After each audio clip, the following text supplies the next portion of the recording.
High guys, आज हाम्रो यहाँ चाहिँ असिना परेको छ है। हाम्रो घरको छेउमा चाहिँ असिना परेछ। छानामाथि झन् कत्रो थाक भएछ गाइस। अम्बो, हामीलाई बुनुलाई चाहिँ जाडो नभएको हातले खेलाउँछ असिना पनि हो।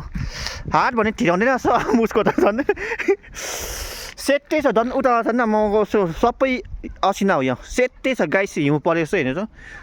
खास छङ्गु यहाँ पो भएछ। छङ्गु हिउँ यहाँ पो पर्छ है। छङ्गुको हिउँ त छङ्गु जानु पर्दैन रहेछ साथीहरू। हिउँ खेल्नु त यहीँ रहेछ, यहीँ खेलाउनु हुनेछ है। म माथिबाट चाहिँ हिउँ फ्यालेर हिउँ असिना माथिबाट गाइस हजुर देख्नु सक्नुहुनेछ यहाँनिर यत्रो बेसी असिना परेको छ आज चाहिँ हो। हामी चाहिँ पर छ्यामा गएर घिउ लिएर आउँदै थियो होइन, लिनु गएको थियो। बाटोमा पानीले कुदे, ठुलो पानीले होइन। ऊबाट उयो दोकानबाट आउँदाखेरि चाहिँ ठुलो पानीले भेट्दा चाहिँ असिना आयो। अन्त फाइनली हामी जस कस्तो भिजे आइपुग्यो क्या।